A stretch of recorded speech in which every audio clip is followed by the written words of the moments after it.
The day Princess Alara Arden took my duchy away from me, she did it in front of half the royal court. There was no accusation of treason.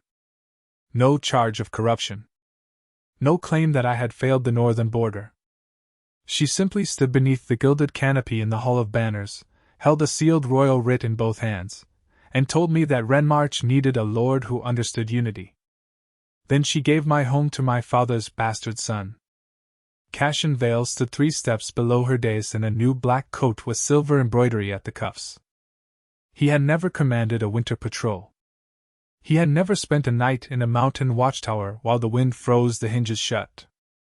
He had never sat across from 3 rival clan chiefs and convinced them that grain was worth more than blood. He had never walked a road after a spring flood and counted how many bridges had to be rebuilt before the army could move. But he knew how to smile at court. He knew which nobleman wanted a hunting permit, and which minister wanted his nephew appointed to a customs post. Most importantly, he knew how to make Alara feel that every decision she made was wise. I knew how to tell her when she was wrong. That, in the end, was the greater crime. "Rowan," Alara said, and her voice was careful enough to sound almost kind, "this is not a punishment." The court was so quiet that I could hear the soft crackle of the braziers along the marble walls. I looked at the writ in her hands. The wax seal belonged to her father, King Aldric, but the language had Alara's rhythm all over it. Renmarch was to be transferred to Cassian Vale, acknowledged son of the late Duke Marek Vale, for the sake of stability, reconciliation, and greater harmony among the northern houses. My ducal authority would cease at sunset. My command of the northern army would end with it. The royal council would review an appropriate future appointment for me at a later date. I read that last line twice. It was the kind of sentence men used when they wanted you gone but lacked the courage to say so plainly. Cassian tilted his head toward me. "Brother, you know I never asked for this." I looked at him. He had been asking for it since the day our father died. Not openly. Cassian never asked for anything openly. He hinted. He suggested. He allowed other people to discover how unfair the world had been to him. He had been born outside my father's marriage, raised in a comfortable estate, educated beside me, and given a generous inheritance in coin. That had not been enough. Nothing is enough for a man who mistakes another person's place for proof that he has been cheated. Alara descended 1 step from the dais. "I need you to understand the political reality." There was the phrase she had used more and more often over the last 2 years.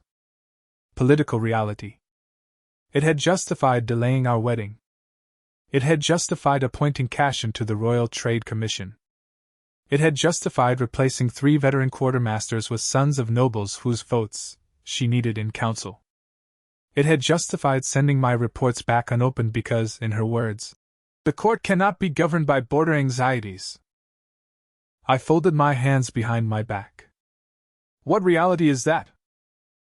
Her jaw tightened. For a moment, I saw the woman I had once known. Alara had never liked being challenged in public. Years ago, she had liked that I challenged her in private. That difference had once been the foundation of our trust. Now it was the reason she wanted me removed. "The Northern Lords see Renmarch as an extension of your personal power," she said. "Cassian has relationships you do not. He can bring them closer to the crown. Those lords already swear taxes and troops to the crown. They obey you. They obey agreements. You built those agreements." "Yes." A few courtiers shifted. Alara's eyes flashed. She had wanted me to resist emotionally. She had expected anger, perhaps a demand that she reconsider. She had probably prepared answers. Instead, I was asking her to state exactly what she was doing. She took a breath. "This transfer will reduce unnecessary concentration of military and territorial authority." There it was. The real sentence. My victories had become dangerous because they belonged too visibly to me. Not because I had used them against the crown. Because I could have. Cassian stepped forward. Rowan, this does not have to become ugly. I almost smiled. Nothing reveals a man's confidence quite like receiving another man's inheritance, and then warning him not to behave badly about it. Elara held the writ out. Your seal. I reached beneath my coat and removed the ducal signet from its chain. It was heavy, old iron edged with silver. My grandfather had worn it during the Eastern Rebellion. My father had used it to sign the first treaty with the Stone River clans. I had pressed it into wax on bridge contracts, grain releases, recruitment orders, hospital charters, death notices, marriage exemptions, and letters to mothers whose sons would not be coming home. I laid it in Elara's palm. Her fingers closed around it. Something changed in her face. Perhaps she had expected me to hold on longer. Perhaps she had expected the symbol to matter more to me than what it represented. Is that all? I asked. Cashin blinked. Elara stared at me. Rowan. If there are additional crown properties or documents I am required to surrender, I would prefer the order in writing. Her composure slipped. You are not even going to argue? No. After everything you have said about Renmarch? I said Renmarch mattered. Then why are you surrendering it? I looked around the hall. At the ministers who had complained for years about the cost of fortifications, and now watched to see if I would humiliate myself. At the nobles who had praised my victories but disliked how often I had reminded them that armies ate grain rather than applause. At Cashin, who wanted my chair because he had only ever seen me sitting in it. Then I looked back at Elara. Because you are the heir to the crown, and you have made your decision. She seemed almost offended by my obedience. You could ask me to reconsider. I could. But you will not. No. Why? Because if the woman I was meant to marry needed me to beg for the right to remain useful, there was nothing left to save. I did not say that. Not there. Instead, I gave her the answer she had spent years teaching me. Political reality. The silence that followed was colder than the northern wind. I bowed to the king. I bowed to Elara. I did not bow to Cashin. Then I turned and walked out of the Hall of Banners without looking back. By sunset, I was no longer Duke of Renmarch. By midnight I was packing. I took less than the palace expected. My personal clothes. My father's field journal. My mother's small ivory saint. 3 books on road engineering. 2 saddles. The sword I had bought with my first officer's pay. The contents of my private accounts, already separated from ducal revenue under crown law. That was all. I did not empty the armories. I did not transfer grain. I did not take horses registered to the duchy. I did not burn records or destroy contracts. Every ledger was left in its cabinet. Every military map was turned over to the new command staff. Every supply agreement was copied and indexed. If Cashin failed, no one would be able to say I had sabotaged him. That mattered to me. Not because I wished him well. Because I had spent most of my adult life building Renmarch, and I would not soil that work simply because someone else had been given credit for it. The first knock on my door came before dawn. Colonel Bram Holt entered without waiting for permission. He was broad, gray at the temples, and had a scar across his chin from a battle that the royal chroniclers now called Elara's triumph at Grey Ford. Elara had not been within 300 miles of Grey Ford. Bram shut the door behind him. I heard. So did everyone. You're leaving? Yes. Where? I don't know yet. He stared at me. You don't know? No. Then I'm coming. I shook my head. You command the Northern Cavalry. I commanded the Northern Cavalry under you. You serve the crown. I serve the army. That distinction can get you hanged. So can bad logistics. I sighed. Bram. He stepped closer. I have served 4 commanders. 1 drank. 1 stole. 1 froze every time an enemy did something he hadn't predicted. The 4th taught me that a cavalry unit without fodder is just a collection of hungry men sitting on expensive animals. Touching. I'm serious. So am I. If you resign because of me, you lose pension seniority. I checked. Of course you did. I can afford it. You have 2 daughters. They are married. Your wife will kill you. She already approved. That surprised me. Bram smiled for the first time. She said you were the only commander who ever sent me home before winter storms. I rubbed my face. You do understand I have no army to offer you. I know. No title. I know. No estate. I heard. And no plan. That part concerns me. It concerns me too. Another knock came. Then another. By sunrise, my corridor was full. Captain Soren Pike from the engineers. Mara Venn, chief surgeon of the northern hospitals. Edwin Cale, who had spent 15 years managing grain depots. 3 clerks. 2 bridge masters. A blacksmith. A surveyor. A former scout who claimed he had only come to say goodbye and somehow never left. I stood in the doorway and looked at them. You cannot all come with me. Mara folded her arms. Why not? Because I don't know where I'm going. Then decide. I no longer have authority over you. That is not what we asked. Edwin lifted a leather case. I resigned an hour ago. You what? I resigned. Why? He looked offended. Have you met the man taking over Renmarch? I had. That was the problem. By noon, there were 43 names on the list. By evening, there were more than 100. Not soldiers abandoning posts. I refused that. Anyone under active Crown order had to complete formal resignation or remain. But retired officers came. Civil engineers came. Carpenters came. Merchants came. Widows of soldiers came. Families who had moved from ruined villages into the new towns we had built came to ask where I was going. I had no answer for them. So I went to the only place in the capital where I had always found one. The Royal Archive. Master Archivist Julian Marr looked up as I entered. He was old enough to remember 3 kings and cynical enough to trust none of them. I wondered when you'd come.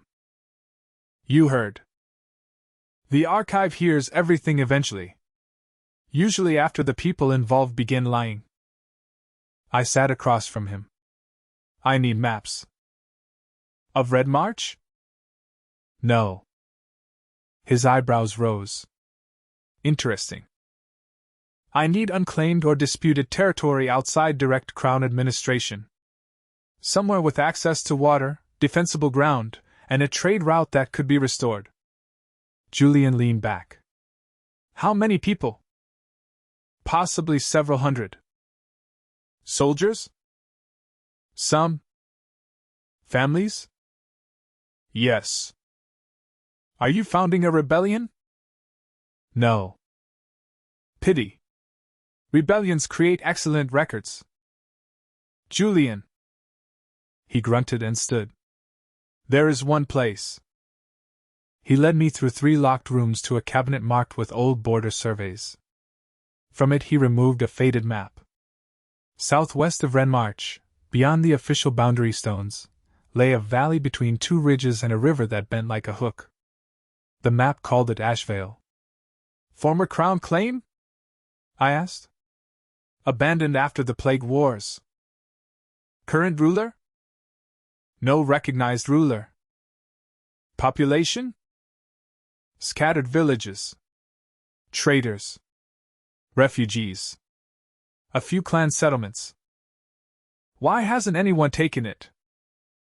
Bad road. That can be fixed. Seasonal floods? Also fixable.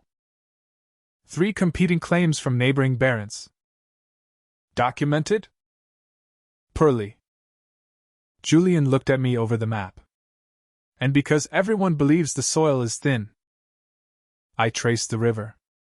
Has anyone surveyed the upper terraces? Not in 50 years. What about iron? Unknown. Timber? Plenty. Stone? More than you can eat. I smiled. I have never tried eating stone. Go there in winter. You may reconsider. I rolled the map. What does the crown claim? Nothing officially. Good. Julian tapped one finger against the table. Rowan. I looked at him. They think you are going to come back. Who? All of them. I said nothing. Your princess most of all. She is not my princess anymore. Not yet, perhaps. Julian. She expects you to cool down. Cashin expects Renmarch to be easier than you made it look. The ministers expect the border to remain quiet because it has been quiet for 6 years. It has been quiet because we paid for quiet. I know. They don't? I know that too. He sat again. Do you intend to warn them? I left every report. That was not my question. I thought of Ilara's hand closing around my seal. Of the way she had looked at me when I refused to plead. I have been warning them for 10 years. Julian nodded slowly. Then perhaps they will finally have the opportunity to learn. We left the capital 3 days later. No banners. No royal escort. No title. Just wagons, horses, children, tools, personal belongings, and people who had decided that uncertainty with me was preferable to certainty under men they did not trust. At the western gate, I saw a rider waiting. Ilara. She wore a dark blue cloak over riding clothes and no crown insignia. For one foolish second, my chest tightened. Habit is a cruel thing. She had been part of my future for so long that some part of me still expected every road to bend back toward her. I stopped my horse. The column slowed behind me. Ilara rode closer. You are actually leaving? Yes. I thought you would stay in the capital until the council found you another appointment. I declined. Her expression hardened. You declined without discussing it with me. I no longer hold office. You are still my betrothed. That word landed between us like something from another life. I looked at her. Am I? She frowned. The marriage contract has not been dissolved. You transferred the estate named in the contract. That does not dissolve it. It removes the foundation of it. That can be amended. By whom? By us. No. She stared at me. Behind her, 2 royal guards looked carefully at the road. What do you mean, no? I mean I will not amend it. Rowan, you are angry. I am. Then do not make permanent decisions in anger. I almost laughed. You took my hereditary duchy this morning. Because I had to make a political choice. And now I am making one. This is different. Why? Because we are not the same thing as Renmarch. I studied her face. I had loved that face through campaigns, winters, funerals, council sessions, and long separations. I had imagined growing old beside her. I had believed that even when we disagreed, there was a line she would not cross. Perhaps the worst part was realizing she had crossed it without understanding why it mattered. Ilara, I said quietly, you gave my home to a man you know I do not trust because he makes your political life easier. That is not fair. It is exact. Cashin has support among the northern nobles. Cashin has drinking companions among their sons. That is precisely the arrogance I mean. No. Arrogance would be believing relationships at dinners are the same as agreements made during famine, war, and tax disputes. Her cheeks flushed. You always do this. Do what?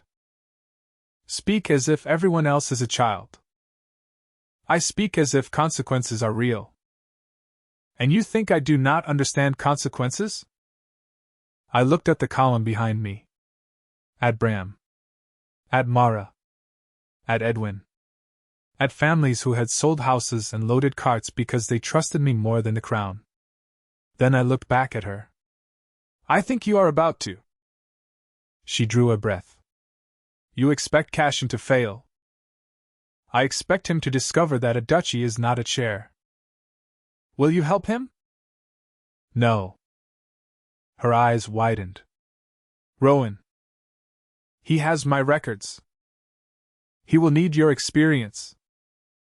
Then you should have considered that before giving him my office. That is vindictive. No. I leaned slightly forward in the saddle. Vindictive would be hiding information. I did not. Vindictive would be ordering officers to resign. I did not. Vindictive would be destroying contracts or warning the clans that the crown had betrayed them. I did not. Then what do you call refusing to help? Leaving. She had no answer.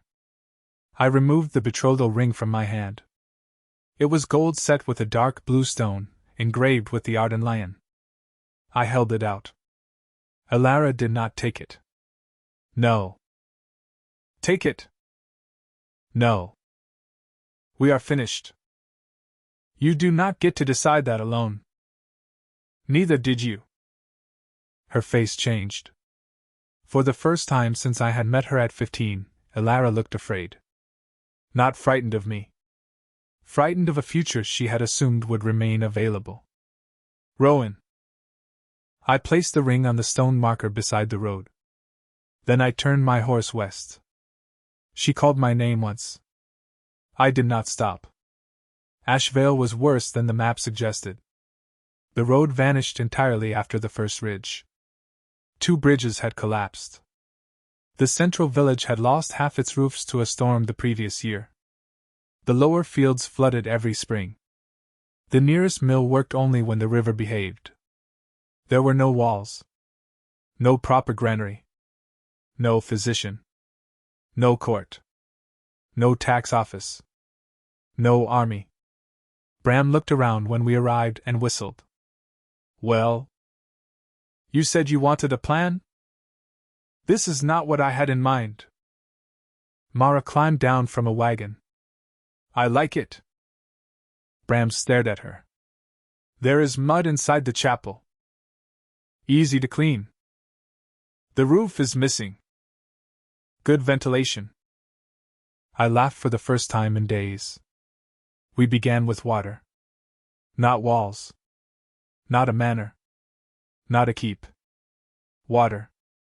Soren surveyed the river and found that the floods were caused less by volume than by an old landslide that had narrowed the lower channel.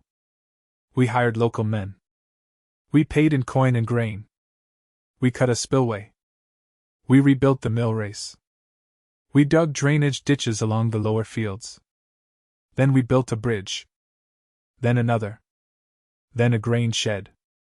Then a clinic. Then a road. By the first winter, more people had come. Some were Red March farmers tired of new levies Cashin had introduced to pay for court renovations. Some were discharged soldiers. Some were merchants who had worked with Edwin and trusted his word. Some were simply desperate. I did not ask them to swear loyalty to me. I asked them to sign settlement charters. Land in exchange for work. Local councils in exchange for taxes. Militia duty in exchange for protection. Written rules. Written obligations. Written limits on my authority. That last part confused people. Bram found me one night studying a draft charter. You are giving them the right to remove your appointed magistrate. If 3 councils agree and provide cause. That is dangerous. So is an unaccountable magistrate. You never did that in Red March. I did not have the legal authority. And now you do. Exactly. He sat across from me. You've changed. No. You have. I looked at the fire. Perhaps he was right. In Red March, I had spent years trying to make a flawed system function because I believed service meant endurance.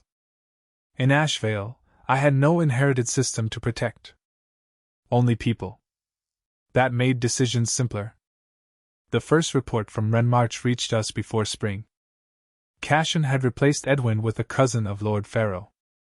The new quartermaster had cut winter grain purchases because the previous year's stores looked excessive on paper. He had not understood that Red March stored grain for 2 winters because mountain roads sometimes closed for months.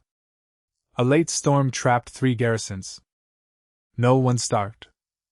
Not yet. But the reserves fell dangerously low. The second report came a month later. Cashin had cancelled the annual meeting with the Stone River clans. He sent gifts instead. The clans returned them. Elara wrote to me shortly after. Her letter was formal. Rowan, I hope you are well. I understand Ashvale has become your chosen residence. I will not interfere. However, there are questions regarding several Red March customs arrangements, particularly the Stone River Transit Agreement. Cashin's office reports that certain obligations were based on personal assurances from you. Please provide clarification. Elara, I read the letter twice. Then I opened my old copy of the treaty index. The agreement was not based on personal assurances. It was signed by 3 clan chiefs, the Red March ducal office, and a royal observer. The annual meeting was not ceremonial. It was the mechanism for setting herd passage, market tolls, winter grazing, and compensation for accidental border damage. I copied the relevant clause. Then I wrote back. Princess Elara, the Stone River Agreement remains valid. Its annual council is required under the renewal provisions. All signed copies were left in the Red March Treaty Cabinet and indexed under Northern External Compacts. No further clarification should be necessary. Rowan Vale, I did not tell her what to do. I did not tell her which chief would be most offended. I did not tell her that sending gifts without meeting them would be interpreted as an attempt to buy compliance without granting respect. That knowledge was not hidden. It was in my campaign journals, in diplomatic reports, in minutes from the last 6 councils. If Cashin wanted Red March, he could learn Red March. The next letter came from Cashin himself. Brother, I am told you have been advising the Crown regarding my agreements. I would appreciate it if you communicated through my office in the future. I have inherited a difficult administrative structure and cannot have parallel authority confusing local partners. Cashin, I stared at the page. Then I handed it to Bram. He read it. He looked at me. He thinks you're interfering. Apparently. You sent 1 clause. At Elara's request. Bram handed it back. Are you going to answer? No. That summer, Ashvale's first real harvest came in. It was not large. But it was ours. We filled the new granary. We opened the upper road. We established a weekly market beside the river. A family of metalworkers discovered good iron deposits in the eastern ridge. A group of weavers from the south opened a workshop. Mara trained 3 apprentices. Soren designed a floodgate system that worked so well he became unbearable for several weeks. And I slept better than I had in years. Not because life was easy. It was not. I worked from dawn until after dark most days. We had disputes over land. A fever outbreak. A barn fire. 2 murders. 3 failed wells. A group of bandits who assumed we were too new to defend ourselves. Bram corrected that assumption. But every problem belonged to the place in front of me. Not to court factions. Not to succession politics. Not to a princess who wanted my judgment until it contradicted her ambition. I did not realize how exhausted I had been until I stopped being exhausted by the same people. 2 years passed. Ashvale became the Free March under a compact signed by 12 local councils. They offered me the title of Lord Protector. I refused it. Then they offered Warden. I accepted that. A warden could be replaced. That mattered. Red March changed too. At first, the reports were small. A delayed convoy. A customs dispute. A bridge left unrepaired. A garrison commander reassigned after arguing with Cashin. Then the changes became structural. Cashin borrowed against future tax revenue to renovate the ducal seat. He increased commercial tolls. Merchants rerouted through Ashvale. He reduced payments to the Northern Scouts. Several left service. He dismissed 2 clan interpreters because they were, according to one letter, too sympathetic to tribal grievances. The clans stopped sharing intelligence. Elara continued rising at court. Her father fell ill. She chaired more council meetings. She signed more orders. Her portraits appeared in public halls. Songs were written about victories she had not planned. Cashin became one of her closest advisors. I heard she intended to name him High Marshal. Bram heard the rumor at breakfast and nearly choked. High Marshal? So they say. Of what? The kingdom. He cannot organize a stable yard. He has people for that. That is exactly the problem. I buttered bread. You are getting emotional. I am old. I have earned the right. Mara glanced up from her tea. You were emotional when you were young too. That was different. How? I had better knees. I smiled.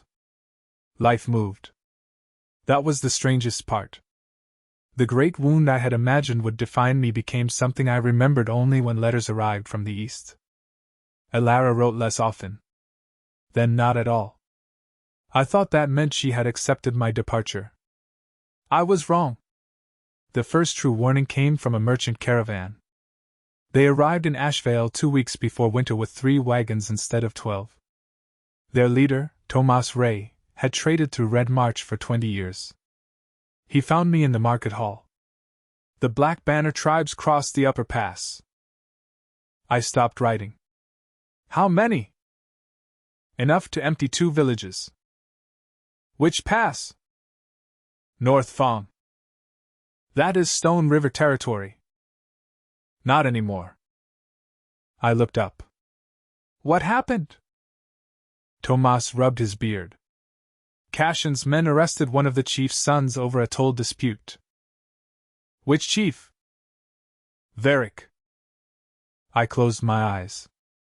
Of all the possible men, Chief Varric was proud, suspicious, and absolutely reliable when treated according to agreement. His eldest son had been one of the strongest advocates for trade with Red March. What did Cashin do? Demanded a ransom. Fine. Called it a security bond. Amount? Tomas told me. I stared at him. That is more than the entire clan pays in annual tolls. I know. And Varric? Withdrew from the border compact. There it was. A single political decision turning into a military gap. What are the Black Banner tribes doing? Testing. Raiding or holding? Holding some ground. Fortifying? Not yet. Then it is still recoverable. Tomas watched me. You going to tell them? I am sure they know. You think they understand? That was a different question. I called Bram, Soren, and Edwin. We spread maps across the table. North Fong Pass controlled one of 3 practical routes through the upper mountains. If hostile forces held it through winter, they could move south in spring. If Stone River refused to provide scouts, the Crown would be blind in difficult ground. If Red March's winter stores were low, any large troop concentration would strain supply. Bram pointed at the map. How many men can Cashin field? On paper? Edwin asked. Actual. Maybe half the official number. Why? Pay delays. Bram swore. Soren tapped the lower road. This bridge? Still damaged, I said. You know that? Merchant report. Then they have one reliable supply corridor. Edwin leaned back. Unless they use Ashvale. The room went quiet. Our road. Our grain stores. Our bridge network. Bram looked at me. If the Crown asks? They have not. If they do? I stared at the map. I will sell grain at standard market rate. Troop passage? Case by case. Command? No. Bram nodded once. He had expected that answer.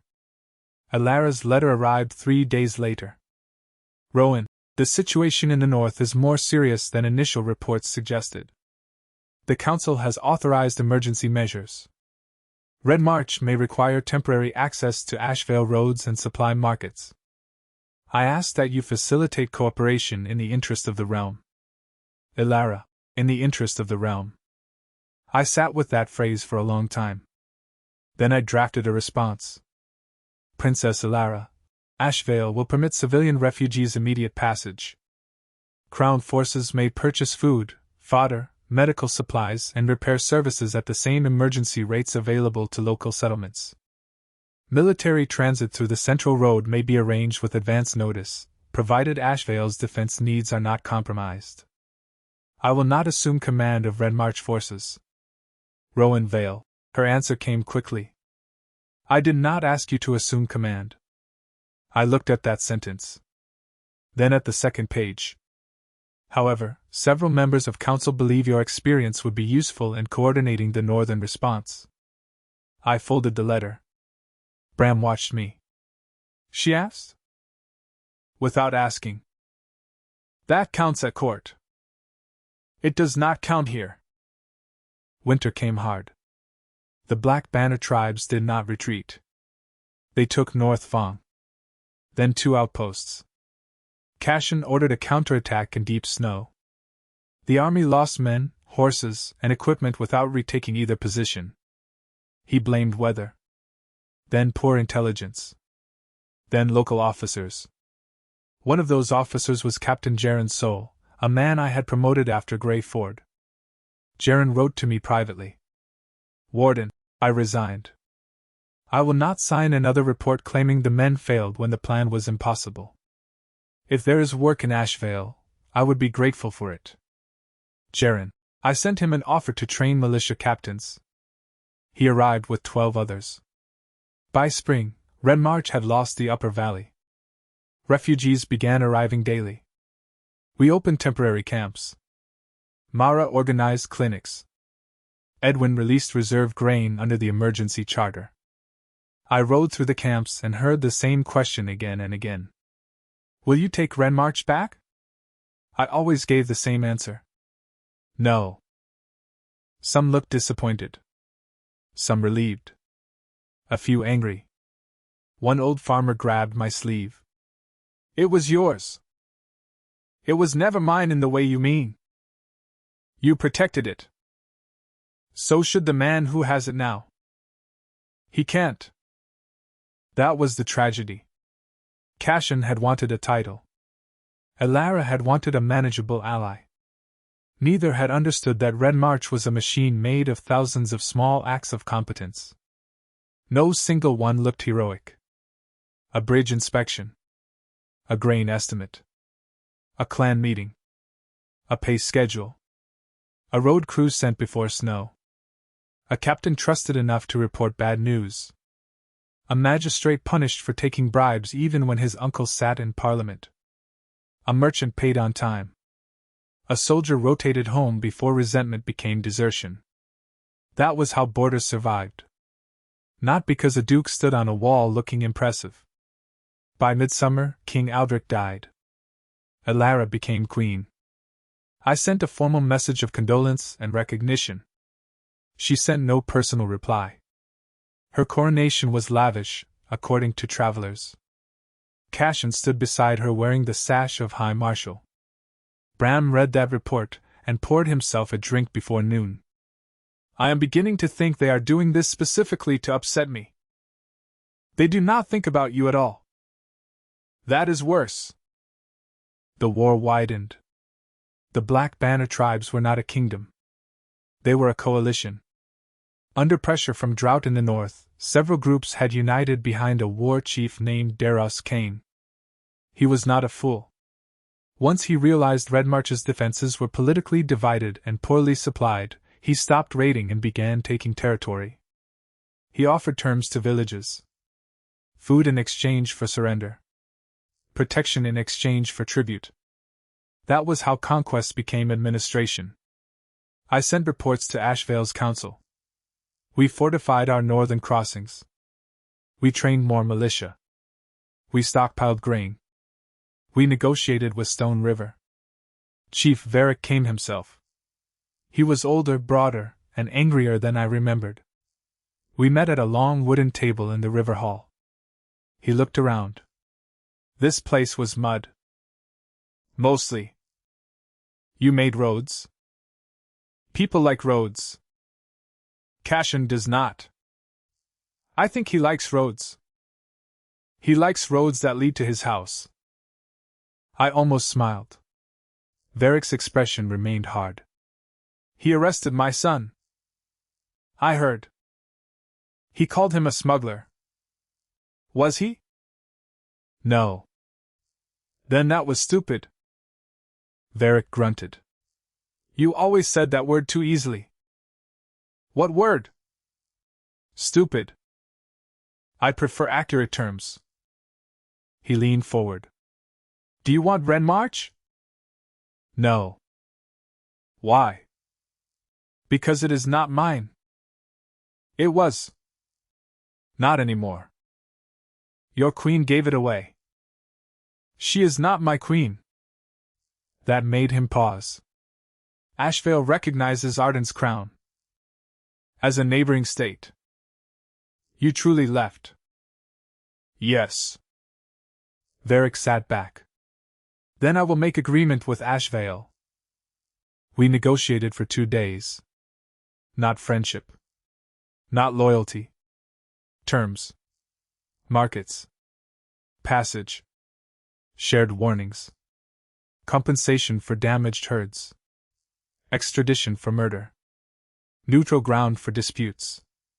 At the end, Varric pressed his thumb beside his clan's seal. You always understood that respect is cheaper than war. Most things are. The agreement changed the balance around Ashvale. Trade increased. Information improved.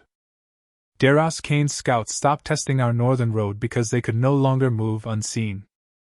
Red March had no such protection. The Royal Army lost Iron Gate Fortress in autumn. That was when Alara came herself. Not with a parade. Not with Cashin. She arrived after dark with 6 guards and 1 exhausted secretary. I was in the council hall reviewing refugee numbers when the door opened. For a moment, I did not recognize her. She looked older. Not in years. In weight. The kind of weight rulers carry when people stop praising decisions and start measuring graves. Everyone in the hall stood. I did not. Ashvale did not require bowing to foreign monarchs. Alara noticed. Of course she did. Leave us, she said. No one moved. She looked at me. I looked at the council. You may go.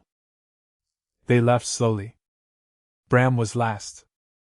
He closed the door, but not before giving Alara a look that would have gotten a younger man arrested. She removed her gloves. Iron Gate fell. I know. Then you know what comes next. Depends on Daros. You always hated vague answers. I still do. She stepped toward the map table. He will move south. Probably. Probably? He may stop to consolidate. He has already sent riders toward the eastern road. Then he is testing your supply response. She stared at me. Just like that. What? You hear one fact and immediately know what it means. No. I hear one fact and know what it might mean. That difference is why I came. I said nothing. She placed both hands on the table. Take command. No. Her head snapped up. I am not asking you to return as Duke of Ren March. Good. I am offering supreme field authority over the northern armies. No. Rowan. No. Do you understand what is happening?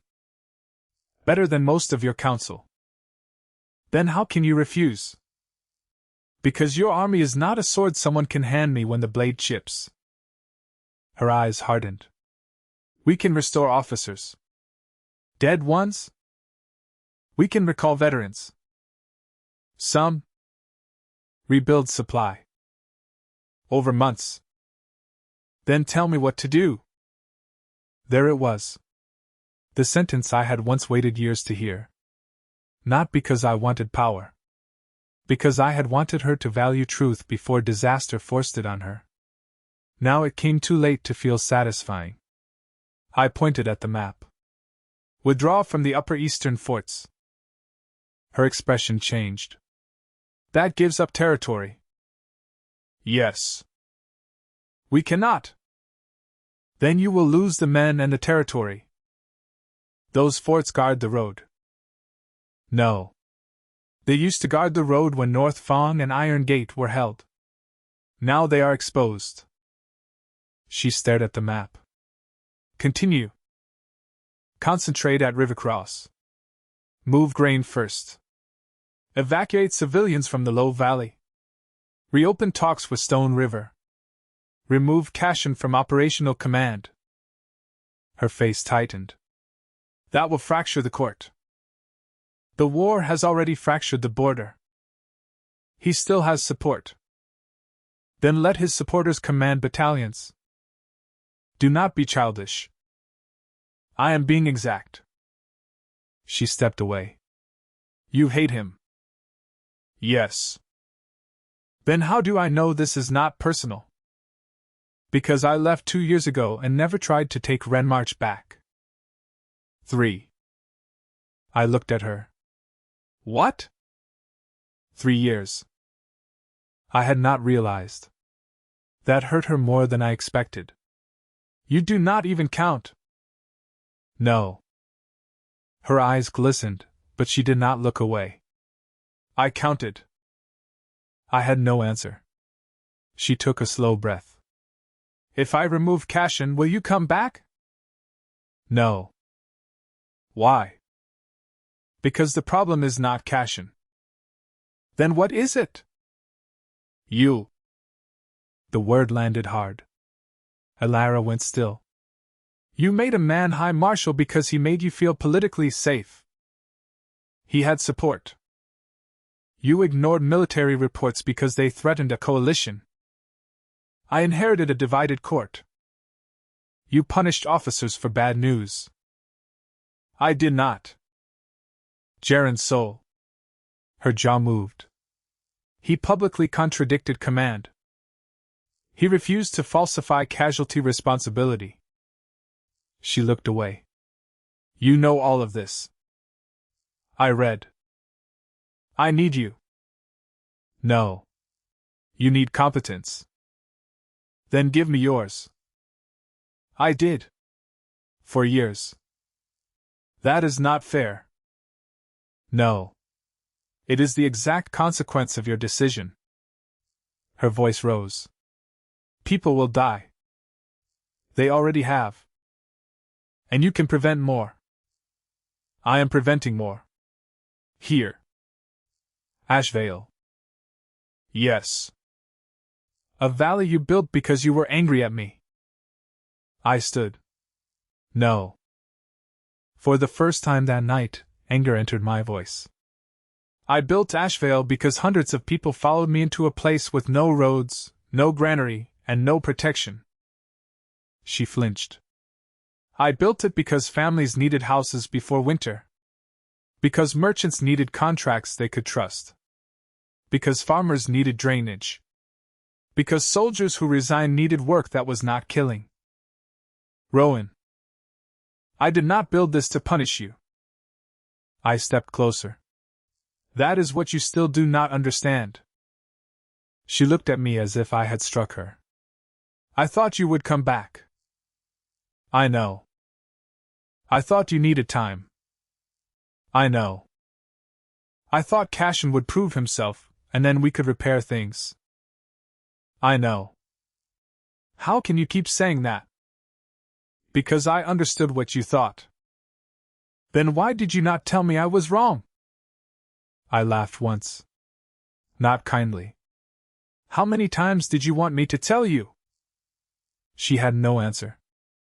The hall was silent. Finally, she whispered, I did not know. That is true. I did not know how much of Renmarch depended on you.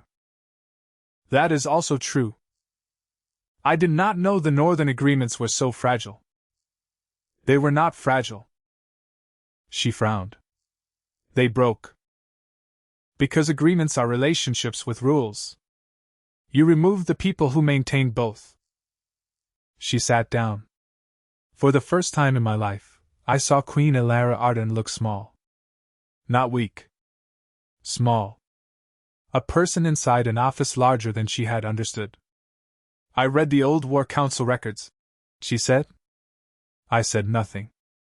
After Iron Gate. Her fingers tightened around one glove. I wanted to know why the old campaigns worked. I looked at her. I found your memoranda. Yes.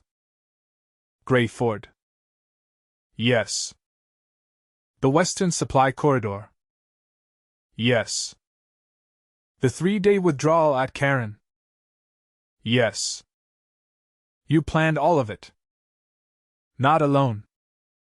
The histories say my father ordered them. He approved them. They say I negotiated the Stone River peace. You attended the final signing. Her face went pale. I was 19. Yes. I remember you staying awake for 4 nights before that meeting. I was younger. I thought you were helping me prepare. I was. You had already negotiated the terms. Most of them. She shut her eyes. Why did you let them credit me? Because you were the Crown's representative. Why did you never correct it? What would have been gained? You. I shook my head. That was never why I did it. Her eyes opened. Then why? Because I believed the kingdom mattered. The words hurt more than I expected. Because once, I had believed she did too. She stood slowly. If I do what you said, will you at least advise me? On written questions. That is all? That is all. Rowan. Elara. She looked at me for a long time. What happened to us? I could have answered with Cashin. With Renmarch. With the writ. But those were events. Not causes. You stopped wanting a partner, I said. You wanted certainty. Her mouth trembled. And you stopped giving it to me. I never gave you certainty. You gave me confidence. That is not the same thing. It felt the same. I know. She laughed weakly. There you go again. I know. This time, she almost smiled. Then the smile disappeared. She left before dawn. 2 weeks later, Cashin was removed from field command. Not stripped of Red March. Not imprisoned. Just removed. It should have happened years earlier. He responded exactly as I expected. He accused rivals. He blamed jealous officers. He claimed I had undermined him from Ashvale. Then he made the mistake that ended him. He ordered Red March's remaining cavalry to seize grain from neutral merchant caravans. One of those caravans belonged to 3 southern cities. Trade stopped.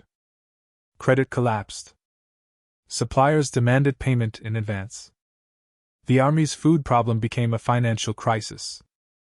Elara arrested Cashin for unlawful requisition. His supporters in court called it betrayal. Several withdrew from the government. The kingdom did not collapse in one dramatic night. It came apart the way badly maintained walls come apart. First one stone. Then another. A province refused emergency taxes. A southern lord kept his troops home. A creditor suspended loans. 2 garrisons mutinied over pay. Daras Kane advanced.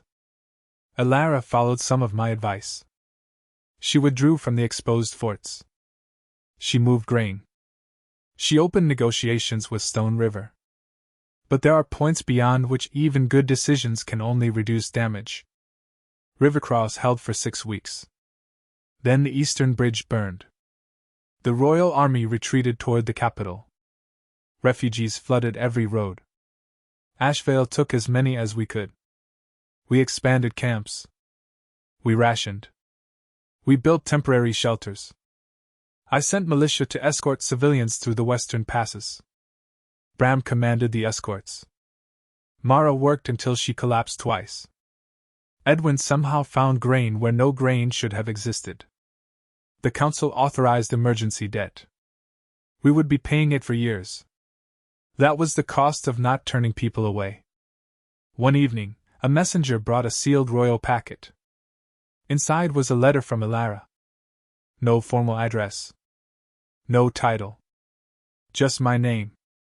Rowan, the capital cannot hold indefinitely. I have ordered archives, hospitals, and civilian ministries to begin evacuation west. The nobles are calling it surrender.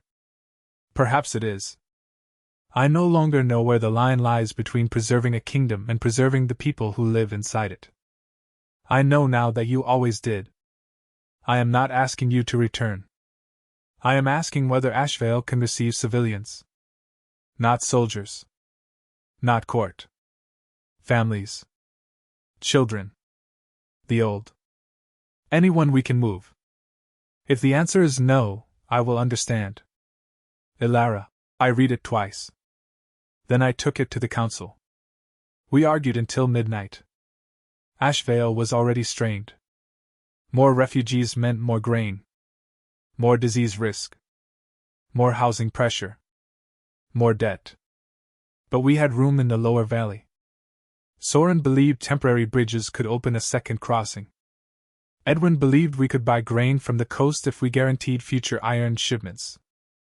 Mara said the clinics would break. Then she said we should do it anyway. The vote passed. We opened the western road. For 3 weeks, people came. Thousands. Some had once called Ashvale a mud settlement. Now they arrived with everything they owned tied to carts. We registered families. Assigned fields. Built kitchens. Separated fever cases. Buried the dead. The royal court came last. Not all of it. Some nobles fled south. Some made private agreements with Daras. Some stayed in the capital. Elara arrived with 3 wagons, a reduced guard, and no crown. She had left it behind. I met her at the river crossing. She dismounted. For a moment neither of us spoke. Behind her, carts rolled across the bridge. Children cried. Oxen pulled. Men carried wounded soldiers. The kingdom I had once helped build was coming apart plank by plank behind her. I lost the capital, she said. You evacuated it. I lost it. Both can be true.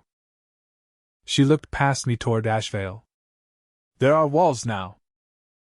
Some. And towers. Too. You hated towers. I hate unnecessary towers. She laughed once. Then covered her mouth. The laugh became a sob. I looked away. Not because I wanted to punish her. Because grief deserves privacy when possible. She recovered.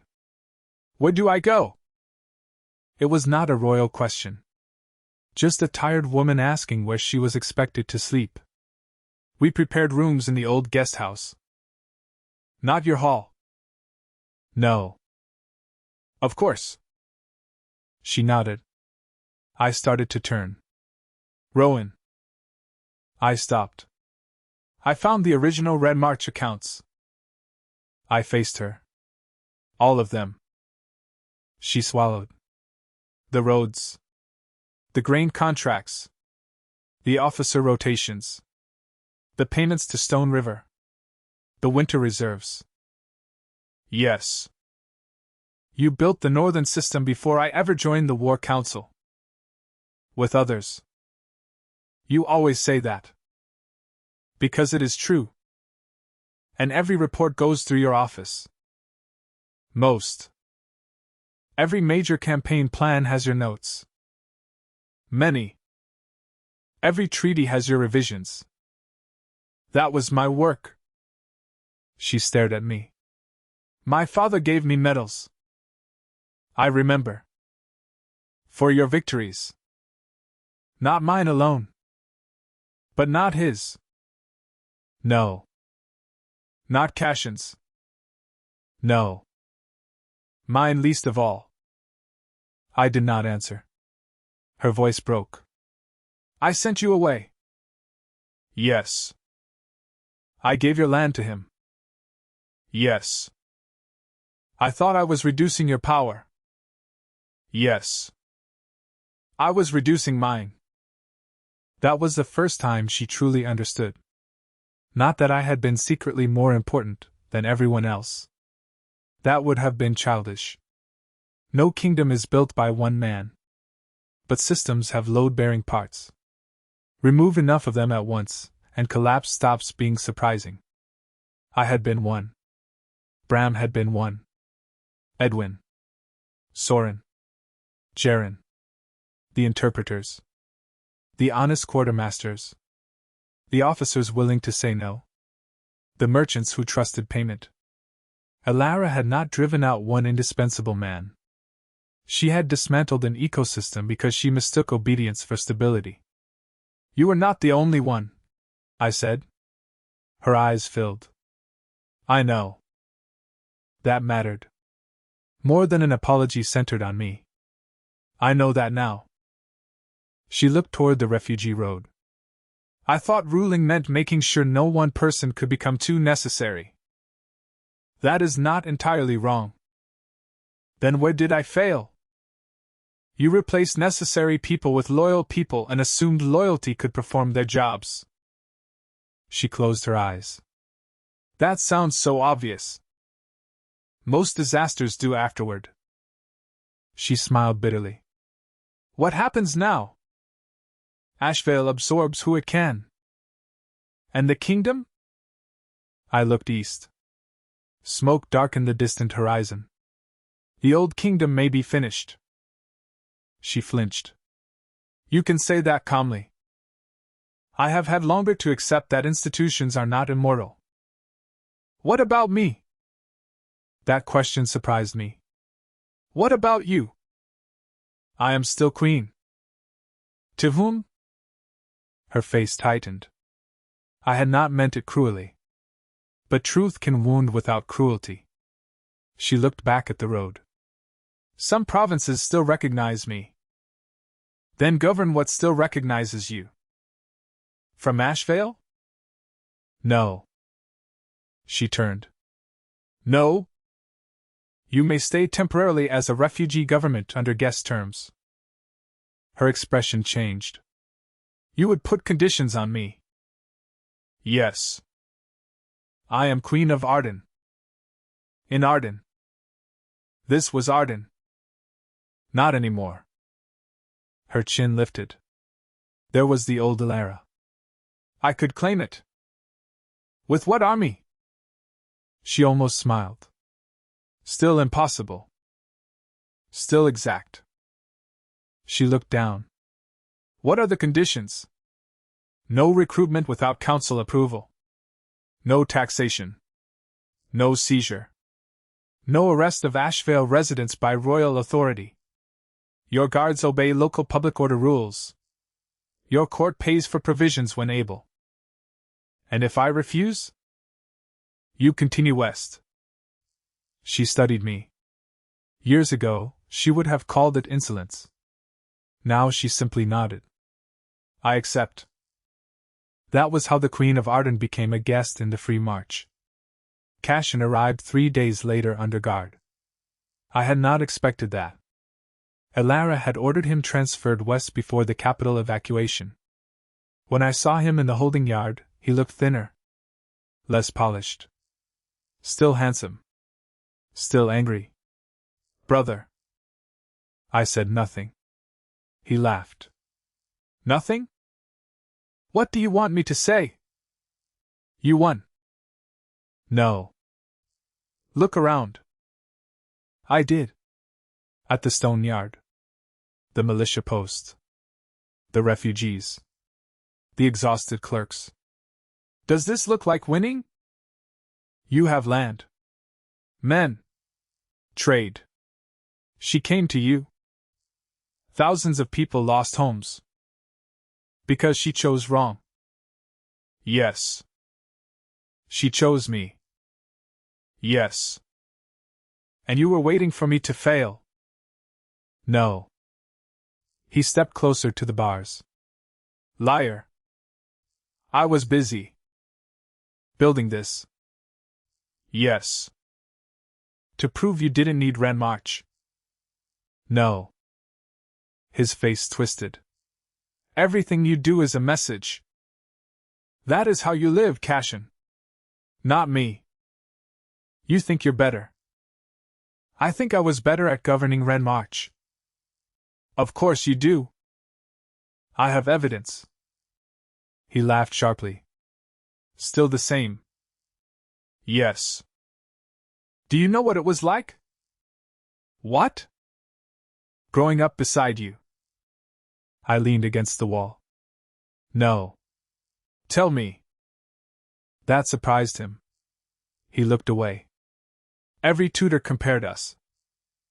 I didn't.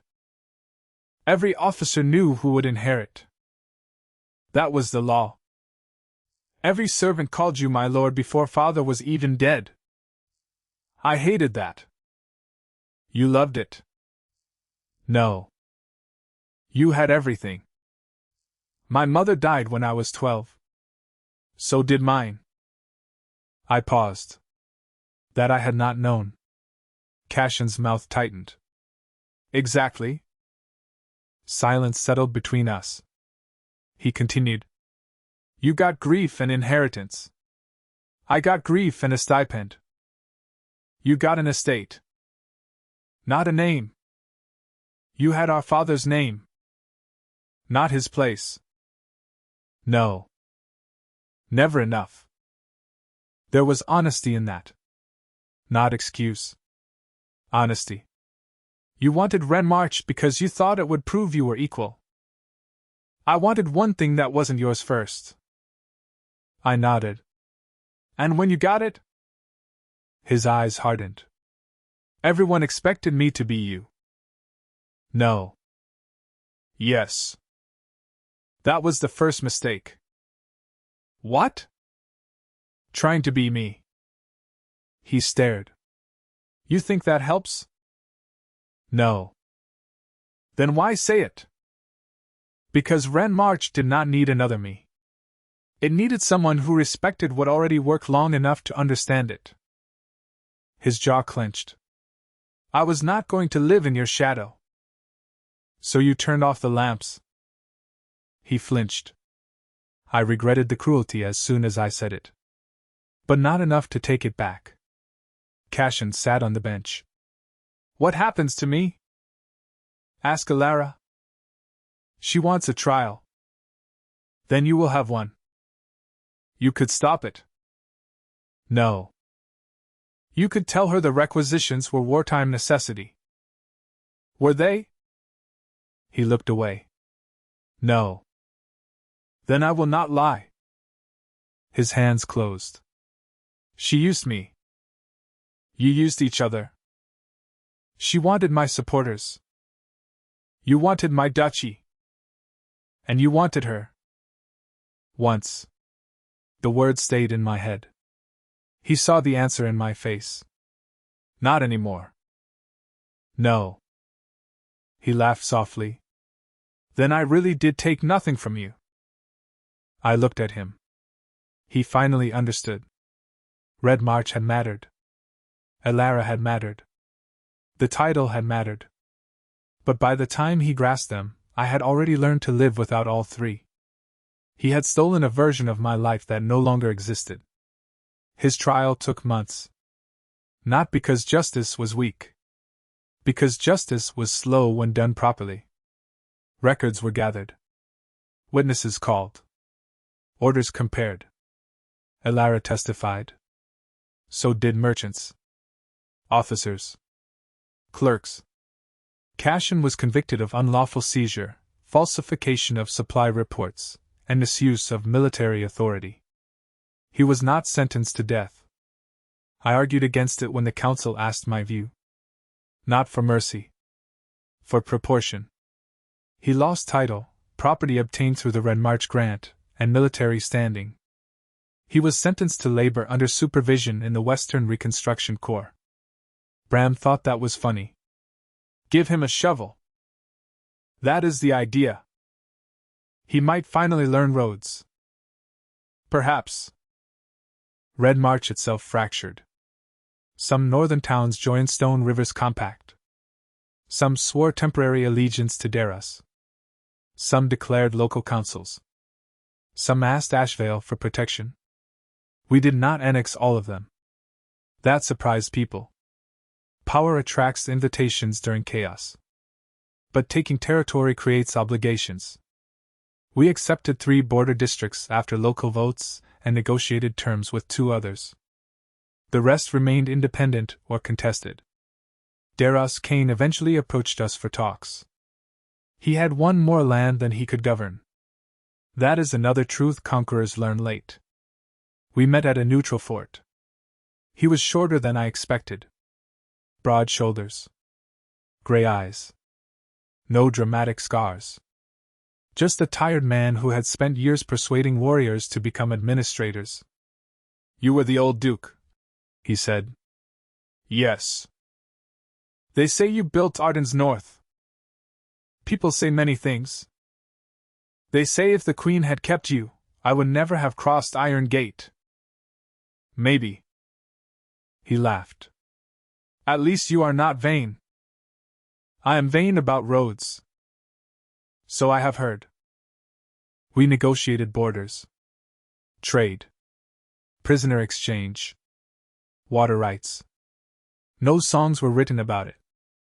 That was why it mattered. Peace is mostly paperwork people are willing to obey. 5 years after Alara gave Ren March to Cashin, the old kingdom of Arden ceased to exist as a single state. Not with a coronation. Not with an official declaration. It simply stopped being one thing. The southern provinces formed a league. The eastern cities declared commercial independence. Daras held much of the north. Ashvale and its associated districts became the Free Marches. Alara retained 3 western counties and the loyalty of several old houses. She stopped calling herself Queen of Arden. At first in foreign documents. Then in local ones. Eventually, she used the title Lady Regent of the Western Compact. The day she changed it officially, she came to see me. We were both older. There was silver at her temples. My left knee hurt in cold weather. Time had been less dramatic than war and more powerful. She found me in the orchard outside the council hall. I signed it. I heard. No crown. No. No kingdom. No. She sat on the low stone wall. I used to think giving up a title meant losing. Sometimes it does. And sometimes? It means admitting the truth before the truth becomes more expensive. She smiled. You would have made an irritating philosopher. I make an irritating administrator. That too. We sat in silence. Children were running between the trees. Not ours. We had never married. That future belonged to another life. Elara watched them. Do you ever regret leaving? Yes. She looked at me quickly. I nodded toward the east. I regret people were hurt. That isn't what I asked. I know. Do you regret leaving me? I thought about it. Not because I did not know. Because she deserved a real answer. I regret that we became people who needed me to leave. Her eyes lowered. But no. No. She nodded. I thought so. What about you? Every day for a long time. I said nothing. Then less often. She smiled faintly. That probably disappoints you. No. I think part of me wanted to punish myself forever. It felt like proof that I understood. Pain is not proof. You would say that. It is still true. She picked up a fallen apple and turned it in her hands. I understand something now. What? I did not lose you because I chose Cashin once. I waited. I lost you because for years before that, every time you warned me, I treated your disagreement as disloyalty. I looked at her. She continued. The duchy was only the moment you finally believed me. That was exact. Yes. She laughed softly. You taught me that word. I am sorry. No, you're not. No. We smiled. There was sadness in it. But not the old wound. Some wounds heal into information. They remain part of you without continuing to bleed. Elara stood. The Western Council wants a trade agreement. Send terms. They asked whether I should negotiate personally. Should you? I thought I would. Then do. She took 2 steps, then stopped. Rowan. Yes? When the historians write about the Old Kingdom, they will say it fell because of invasion. They will be partly right. They will say Daros was stronger. He was, eventually. They will say the nobles were divided. Also true. She looked at me. But I know when it really began. I did not answer. She did not need me to. The beginning was not the day Iron Gate fell. Not the day the capital emptied. Not even the day Cashin ordered cavalry into the snow. It began in a bright hall beneath golden banners. A princess had decided that competence was dangerous because it could not be controlled. A bastard son had mistaken possession for ability. A court had applauded because the decision made politics easier. And a man who had spent most of his life holding a complicated system together had finally stopped arguing for the right to keep doing it. I watched Elara walk back toward the road. Then I turned toward the council hall. There were bridge repairs to approve. A school charter waiting for review. A grain dispute between 2 districts. A trade delegation arriving by evening. Ordinary problems. Real ones. The kind that build a country when solved well and destroy one when ignored. People still told stories about the kingdom I had supposedly won for Elara. They exaggerated. They always did. No one man wins a kingdom. I had needed soldiers. Farmers. Engineers. Clerks. Merchants. Healers. Scouts.